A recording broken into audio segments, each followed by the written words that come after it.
Sniping in Battlefield 1 is a ton of fun, but if you're anything like me and you didn't really touch a sniper before Battlefield 1, or you're coming over from a different game such as Call of Duty and you want to know what is different and some tips and tricks for getting better at sniping, this is the video for you. The Lee Enfield Mark III, or the SMLE Mark III rifle as it's known as in Battlefield 1, is a British bolt-action rifle introduced in 1907 and then simplified and brought back out in 1915. Now this is in fact my favourite sniper rifle in Battlefield 1 so far. I've used quite a few of them, and of course there are some that are slightly better at dealing out damage and some that are slightly better at range, but for me this is the best one. With the 10 round internal magazine, it has pretty much double the capacity of other rifles, especially when looking at the Gewehr 9.8 Marksman, which in fact only has 5 bullets. Now this video is going to look at a couple of tips and tricks, gameplay in the background of the fun I've been having with this weapon, and then I'll go through other things to do with the sniper class that I reckon you should be having a look at. Now if you're already a pretty competent sniper, I'm going to leave some links down below to people I think you should check out who might be able to help you a little bit more, because I'm not going to bring out the really complicated stuff, as I don't think that I'm in a position to do that. But for the simple stuff, and for people who are coming over from a Call of Duty game and don't really know how sniping works in BF1, or people who didn't snipe in BF4 but want to snipe in BF1, then this video is definitely for you. Starting off with your loadout. Now as the title of this video suggests, I'm running with the SMLE Mark III Marksman. Now this is a brilliant sniper rifle. The scope on it isn't really that powerful, but I like the way that the crosshairs are very thin and it enables you to spot targets at a fairly nice range. It's about medium range I think that this gun is at its best, and as you can see in the background you can pick off some pretty decent headshots on targets in the distance. Now for my secondary, I'm running with the M1911, this is the gun that I started with, but it's also pretty decent if you get in some close quarters combat. Now I'm not one for really running around as an aggressive sniper, but it is useful to have a secondary that you are half decent with in order to help yourself out if you get pushed by an assault player, a medic or a support. I'm running with the flare gun, which helps me with spotting. You also pick up assists if you fire your flare guns and someone else gets a kill through an enemy that you've been able to spot. I then run with K bullets. Now when you activate the K bullet, what will happen is your soldier will load one into his gun, then you can fire it at a vehicle. Now it's really good for firing at tanks because it will stop them completing their repairing animation, and also you can pick up some nice kills if you are lucky enough to have a tank that's on low HP. You can also use them against other people, you can use them against planes, horses, whatever it is you want to use them against, they will work. They're slightly more powerful than the normal bullets and they will deal a fair bit of damage. I then run with a grenade. Now this is completely up to you, but I sometimes like to run with the anti-tank grenade if I'm being a little more aggressive, because tanks are a pain to play against, so having that anti-tank feature is quite nice. Now some tips to start off with sniping. First and foremost, you gotta practice. If you're new to sniping, you're not just going to be able to jump in no matter how many videos you watch and be able to pull off massive kill streaks and sniping feeds and all sorts of stuff. You have to put in the hours in order to be good. Simple things like changing the sensitivity on your mouse can have a really good effect. I know console players might have to fiddle around a little bit more to find what works for them, but sniping isn't exactly the same as running around with a machine gun. For me, I like having a lower sensitivity for sniping because that way I can be a bit more accurate with my long range shots. Some people, however, like to have slightly higher sensitivity, and people ask me all the time what's your DPI and what's your in-game sensitivity. At the minute it's an 800 DPI on my Razer Death Adder Chroma, and then I've got I think 4% in games, and that's a little bit lower than I used to play in Battlefield 4. However, it is purely down to practice, and you can, as I said, you can read as much as you want into it, but really you have to try it out yourself and see what works. Another thing that can really affect the way that you snipe is the map that you're playing on. Now if you're playing on Amiens, I really wouldn't suggest running with a sniper rifle because it's just not a good map for it. But if you're playing on Monte Grappa or you're playing on Foul Fortress, then the Scout is a great class to run with. The way the map's built, it really is flag to flag engagement, and sniping over a little bit of distance is quite an effective way of clearing out a flag and helping your team. Next up, and something that has definitely changed from Battlefield 4 and is definitely different from Call of Duty games, is bullet velocity, lead and drop.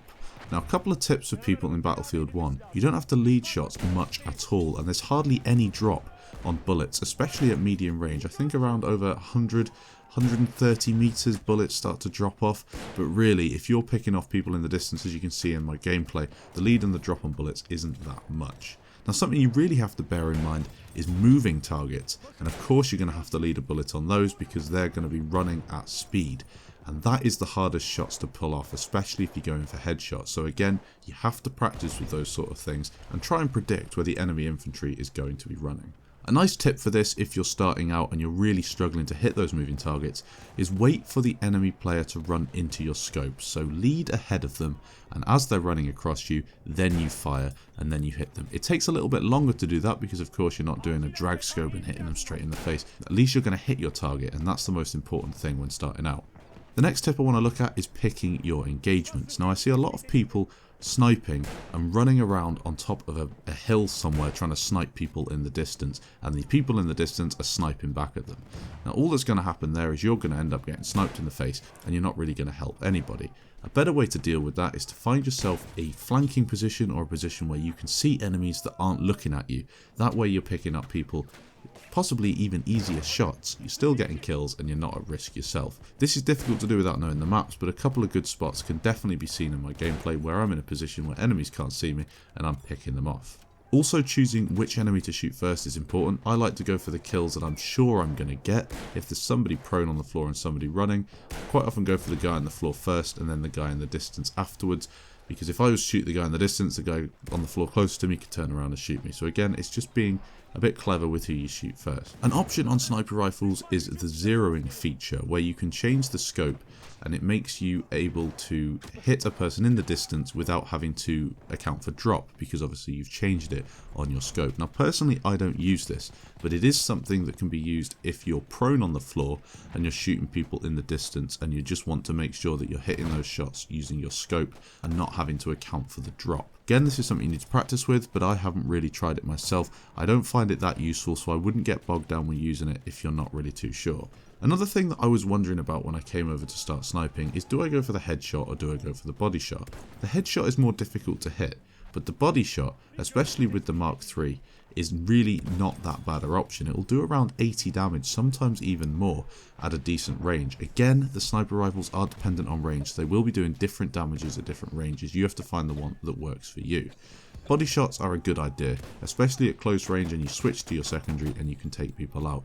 If you're really accurate, of course, always go for the headshot, but if you're not certain, a body shot is no bad thing. The suppression in Battlefield 1 is slightly weird. I find that I'm aiming directly onto an enemy and a bit of fire will come past my soldier and then he'll miss his shot, even though I was aiming dead on the target.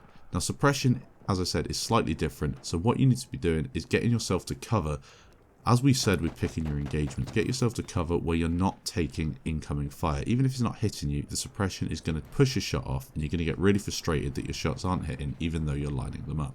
Another tip is to learn where good spots are on maps.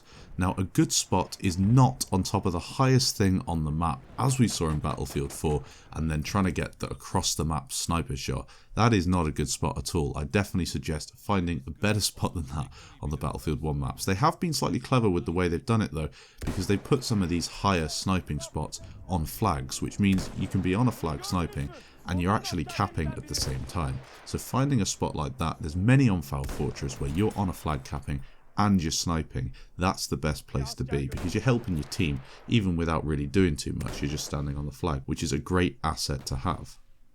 Now on the flip side of that, you want to learn where enemy snipers are going to be. So if you know some spots on a map which are great for sniping, the chances are if you're not there and your team's not there, they're going to be there. This is where you can pick up these really nice little clusters of snipers. You flank them to the side and you can snipe them all really quickly. It's so satisfying, especially with the new audio that they've introduced to Battlefield 1, where you get this little tinging sound when you hit your headshot and you get your kill. So I definitely suggest making sure you know where snipers are going to be or where campers are going to be, because it's easy kills. As I said before, a really good tip is to camp on flags, not off them. If you're running from flag to flag, of course you're going to need to be off the flag and off the burn, but if you're on a flag, try and stay on it until it's capped. You can also tell on the top part of the screen how many of your team and how many of the enemy team are there in a ratio, so if there's anyone left, you can make sure that you clear them off the flag with your pistol before you run off. Talking about clearing people off at close range, what do you actually do when you're a sniper? Do you run at an enemy with your sniper out and try and no-scope him? Or do you run at him with your pistol? Now this is a difficult one. I definitely don't suggest no-scoping people. Doing a slight quick scope sort of thing can be quite effective, but if you're not certain about your aim, run around with your pistol and try and get enemies to hide behind a door or something, get them to run past you, then take them out. It's a lot better to be using your pistol at closer range than your sniper rifle, unless you are really effective with your aim. Also, making use of your grenade for these close range situations is important. Having a smoke grenade or having a incendiary or possibly having even an anti-tank grenade against infantry can be really effective at getting yourself the time and space to get away from that engagement and let your teammates help you out. One more thing I'd like to mention about sniping is don't get disheartened by not being top of the leaderboard all the time. The way the points and scoring system works in Battlefield 1, it's quite difficult to stay at the top of the leaderboard all the time without being in a vehicle or being a really aggressive assault player, getting lots of kills, lots of points for destroying vehicles and lots of points for getting on flags. Don't get disheartened by it, but make sure you're trying to pick up points wherever you can. A really good way of doing this, as I said before, is get on as many points as possible and cap flags. You're helping your team out, you're getting points, and you're also going to be in a better position to get kills. Hopefully you enjoyed this video. It's a little bit different from what I usually do. I know a lot of you come to this channel for vehicle stuff, but with Battlefield 1 I definitely am going to be getting into more infantry based gameplay and starting off with my favourite sniper rifle so far, the SMLE Mark III Marksman is a good way to start. Thanks for watching guys, I'll catch you in the next video.